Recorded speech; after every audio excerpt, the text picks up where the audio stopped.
Mais do que nunca, a gente precisa falar sobre Covid-19, porque essa nova onda da doença tem sido mais letal, não só aqui no Brasil, mas também em outros lugares do mundo. E a gente tem algumas coisas a nosso favor: as medidas de prevenção, a vacinação e a informação correta. E é por isso que a gente está fazendo esse vídeo hoje. Roda a vinheta. Olá, gente! Olha, antes de começar esse vídeo, eu queria pedir para vocês se inscreverem no canal. Você que tá chegando aqui pela primeira vez, a gente fala um pouquinho de vários assuntos, inclusive sobre saúde. E se você gostou desse vídeo, compartilha, porque nele a gente vai trazer informações corretas sobre um assunto que é de extrema importância, que é essa pandemia que a gente está vivendo. Também quero que vocês deixem aqui nos comentários o que vocês acharam. No vídeo de hoje, eu vou trazer dúvidas que eu tenho certeza que também é sua dúvida de quem está assistindo esse vídeo, e vou ter a honra de conversar com a doutora Mariângela. Ela que é vice-diretora geral da OMS, que é a Organização Mundial de Saúde, que é o maior órgão de saúde, a maior instituição do planeta. Doutora Mariângela, muito prazer em recebê-la aqui. Eu queria dizer que você é uma inspiração como mulher brasileira e ocupando um cargo tão importante dentro de uma instituição mundial. Um prazer, Thelma. Obrigada. Eu queria começar perguntando sobre um assunto que todo mundo quer saber, que é a vacinação. Muitas pessoas tem um pouco de medo ainda sobre esse assunto, tem certo receio em relação à eficácia das vacinas, e algumas pessoas se perguntam: qual vacina é mais eficaz? Será que eu posso escolher qual vacina eu vou tomar? O que a gente pode dizer para essas pessoas? É natural, Thelma, que as pessoas estejam confusas nesse momento, né? Porque primeiro você vai ter uma vacina, não vai ter uma vacina. Daí a gente tem algumas vacinas. Graças a Deus, a gente tem vacinas que provaram ter duas qualidades: segurança e o que a gente chama de eficácia. Associar um terceiro ponto nisso, que é qualidade, né? Porque não adianta o estudo clínico ter demonstrado que a vacina é segura e eficaz se depois ela não for feita direito. Então são essas três coisas. É isso que, por exemplo, a Anvisa avalia, que a OMS, por meio do programa que a gente chama de pré-qualificação e uso emergencial, autorização de uso emergencial, avalia. E o que quer dizer eficácia no mundo que nós vivemos, né? É que as vacinas que estão no mercado, elas estão sendo eficazes para prevenir doença grave e morte, evitar que as pessoas peguem a doença e morram dela, é extremamente importante. Ela também está provando eficaz para diminuir os casos sintomáticos, né? Quer dizer, que você apresente sintomas, se você pegar o Covid, que você apresente sintomas. Só essas duas coisas são relacionadas. A evolução por uma doença severa, fazer com que a doença, quando vem, é mais leve, né? Pode ser até assintomática. Então, no momento, tem poucos estudos mostrando que essas vacinas que estão no mercado vão ser capazes de evitar a transmissão da doença de uma pessoa para outra. Então, se a pessoa está na dúvida, será que eu tomo essa vacina? Se eu tomo, eu espero a outra vacina? Eu acho que é uma dúvida um pouco vazia no momento, porque se você for um grupo de risco, está indicado pelo Programa Nacional de Imunização para receber vacina, você tome a vacina que estiver disponível, tá certo? Porque ela tem efeito e ela vai ajudar a prevenir que você evolua de uma doença grave. Com certeza, doutor. E acho que mais do que esse receio que poderia ser esperado, né? Afinal de contas, as pessoas estão vivendo esse momento de pandemia e desperta mesmo, acho que, uma insegurança. Aqui no Brasil, a gente teve também um movimento negacionista. E eu gostaria de saber se isso foi observado no mundo inteiro ou se é algo peculiar aqui do Brasil, porque isso acaba atrapalhando muito, né? Que as pessoas acreditem, né, confiem nessa vacina. Isso é um movimento global, mas alguns países são afetados fortemente. É um movimento que muitas vezes, eu vou ser bem clara, é contra a ciência, né? Porque a ciência tem demonstrado que vacinas são seguras, vacinas têm efeitos colaterais que estão mapeados, e no caso das vacinas contra a Covid-19, você já tem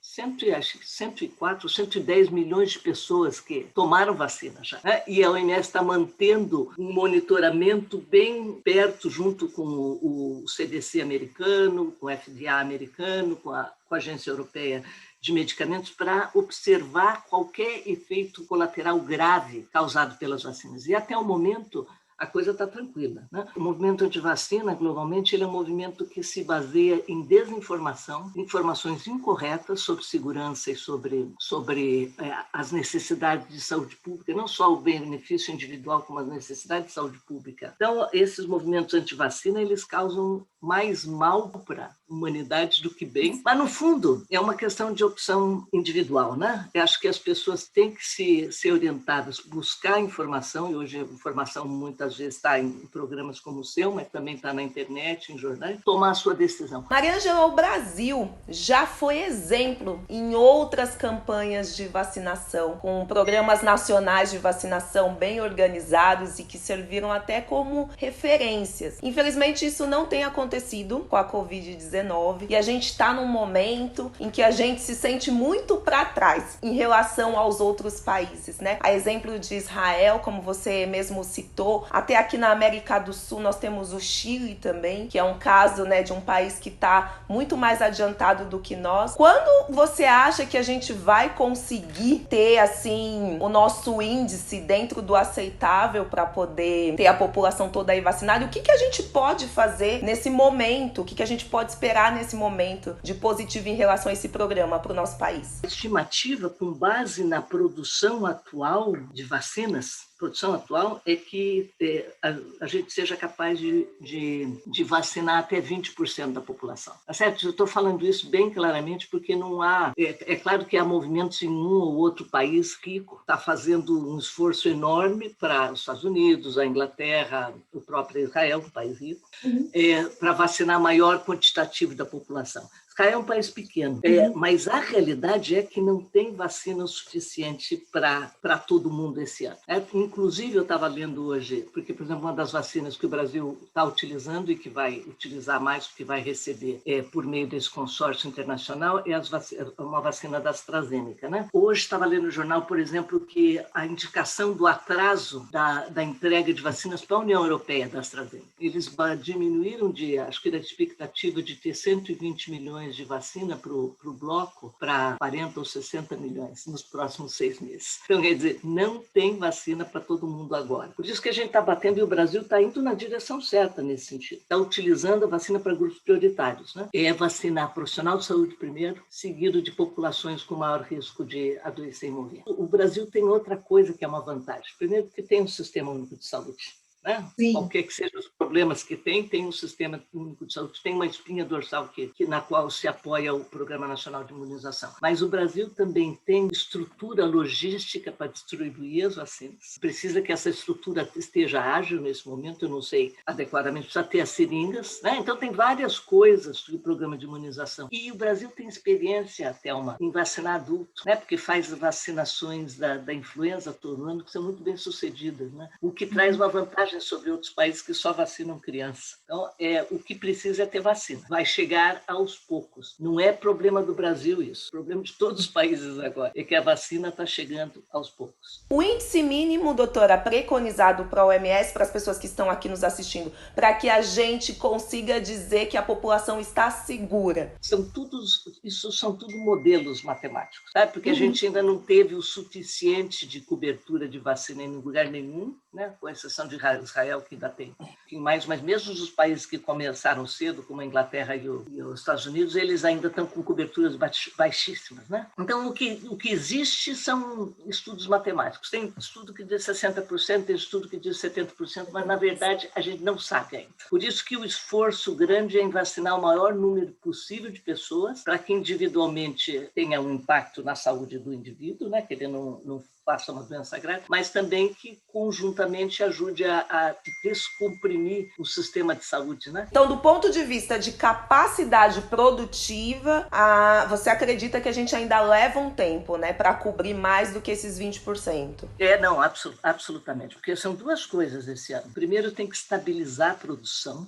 Os dois produtores que tem no momento, eles estão tendo problemas de ter os insumos para fazer a vacina, tá certo? E as vacinas mais mais tradicionais, que são as dos vetores virais, como as que estão no Brasil, de vírus inativado, como é a chinesa, elas precisam da matéria-prima para elas serem produzidas, né? Então, tem problemas em estabilizar a rede de suprimento. Você vai da matéria-prima até o frasquinho de vidro onde a vacina é colocada. Você tem toda essa cadeia de produção, ela é feita em diversas partes do mundo. E essa cadeia produtiva ainda não está estabilizada, é isso que a gente está vendo com as oscilações na produção daquelas vacinas que já estão aprovadas. Então, há uma estimativa, a gente tem boas notícias, porque tem a vacina da Johnson & Johnson terminou fase 3, né, e já está sendo avaliada para a OMS para fazer uma autorização emergencial, e ela vai produzir para esse consórcio que o Brasil faz parte, né. Tem uma vacina, outra americana, que é a Novavax, também está terminando fase 3. Então, tem outras vacinas chegando, né? E tem as vacinas chinesas. Por exemplo, a Sinovac ainda não está aprovada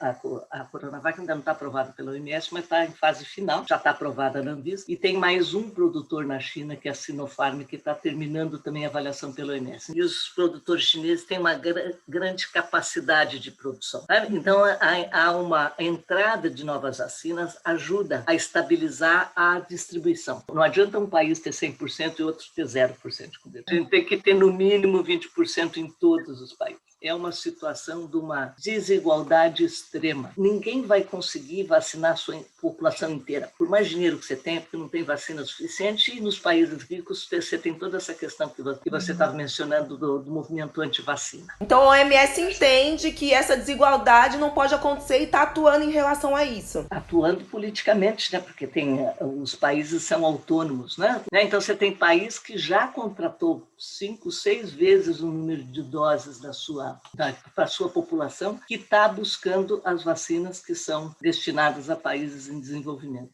o que é um comportamento não apropriado, na verdade, né? Num momento que você precisa ter um entendimento e precisa ter uma solidariedade entre países, que as leis de mercado, quer dizer, eu posso pagar mais, eu compro tudo. Isso é uma crise moral, né, da humanidade, né? Acho que é um imperativo moral que haja um comportamento ético e que haja uma garantia de um acesso equitativo para todos os países.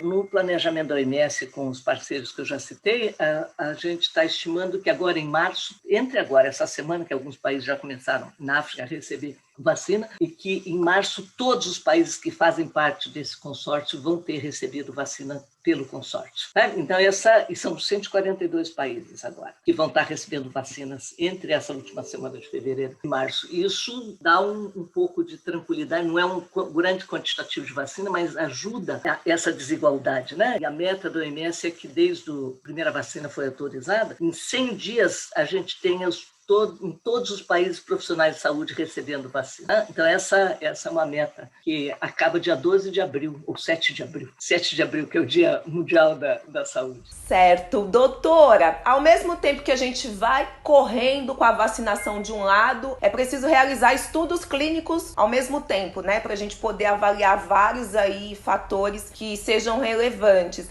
Aqui no Brasil, a gente está tendo pelo Instituto Butantan o Projeto S, está vacinando uma cidade inteira de aproximadamente 45 mil habitantes, dos quais 30 mil doses foram destinadas para essa cidade. Eles vão conseguir avaliar, que a gente falou da imunidade de rebanho, entre outros fatores, queda da hospitalização, da mortalidade, até impacto econômico. Isso tem sido feito também em outros lugares do mundo. E a gente vai poder conseguir cruzar esses dados. Não, é super importante que tenha essas pesquisas operacionais, né? Porque quanto mais a gente souber sobre o impacto real, né?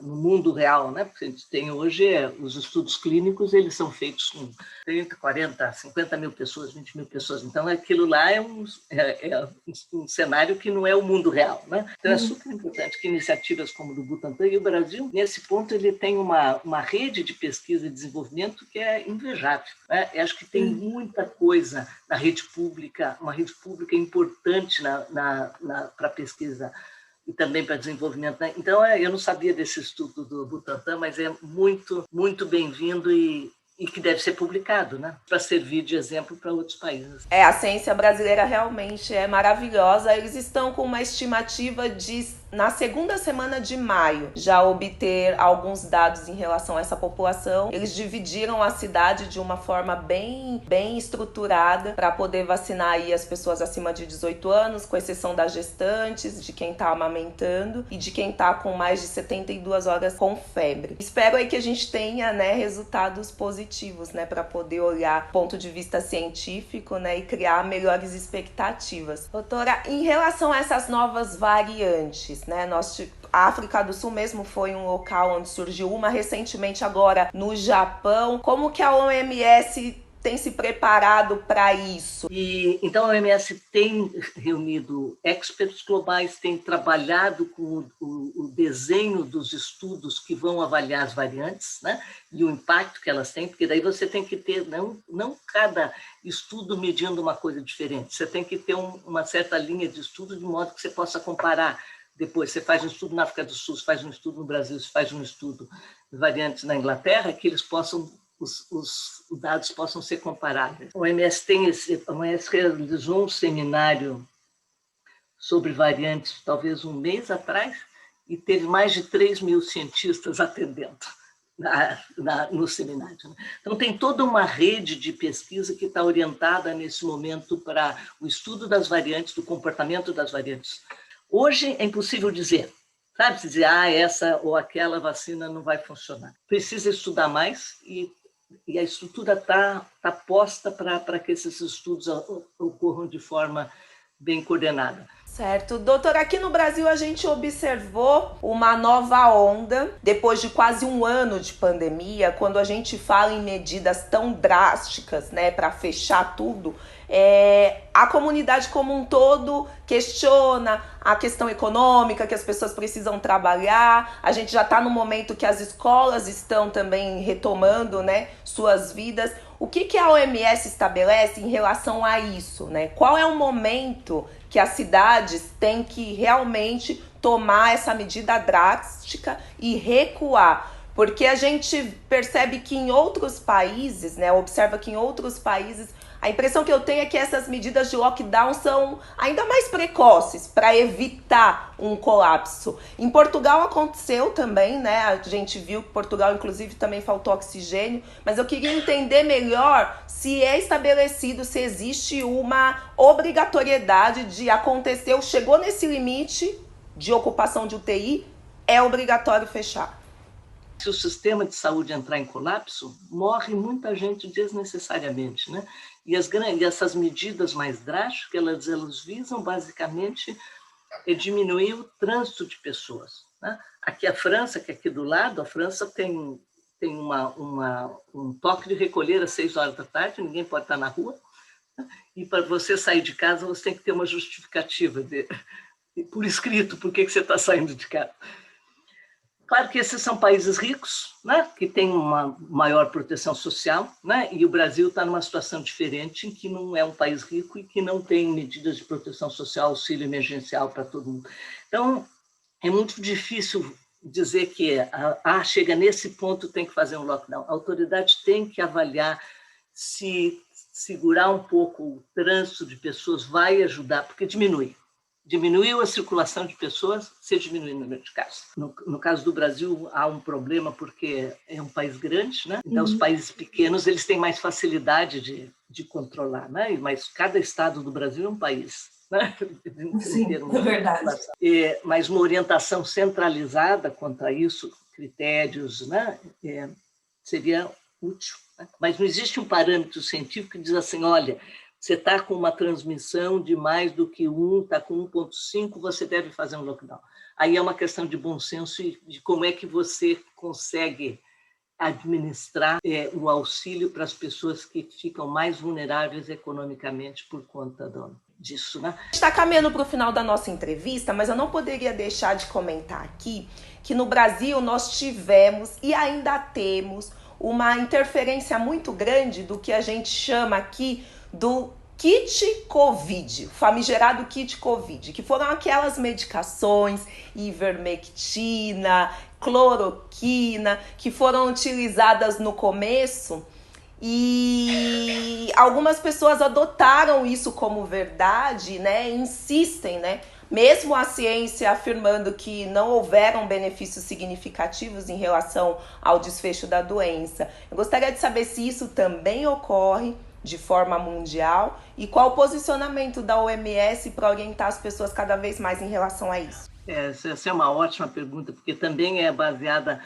muito na desinformação, mas médico não devia estar desinformado, né? No caso da cloroquina e da hidroxicloroquina, tem evidência ampla que não apenas não ajuda a prevenir a doença ou para prevenir morte pela doença, mas que ela pode causar mal.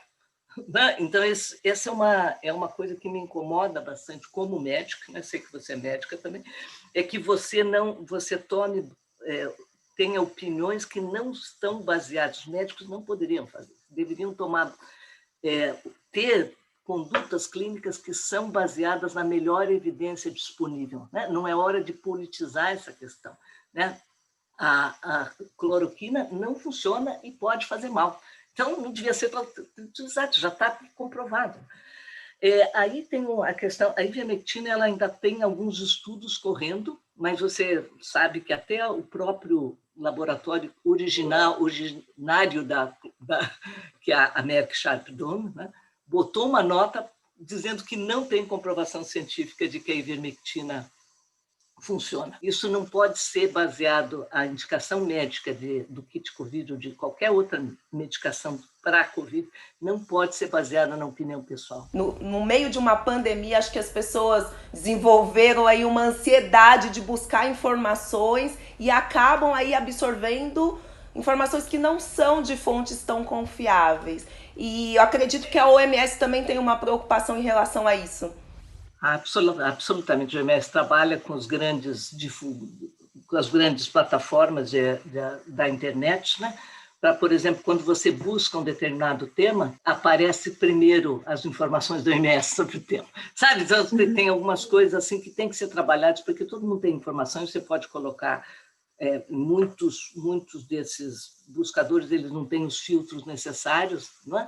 Então, a facilidade hoje da desinformação chegar na pessoa é enorme, né? Então, programas como o seu e programas como outros no Brasil que usam rádio e televisão são extremamente importantes para que as pessoas tenham acesso a uma informação mais fidedigna, uma informação mais correta, né? Antes mesmo de mandar para todo mundo uma informação pelo WhatsApp, veja se faz sentido, cheque se isso aí não é como fala em inglês, o fake news, se não é uma desinformação que está sendo colocada, porque isso faz muito mal, né? Porque as pessoas formam opiniões com base em informações incorretas. Isso não ajuda nem a pessoa, não ajuda a saúde pública, não ajuda ninguém.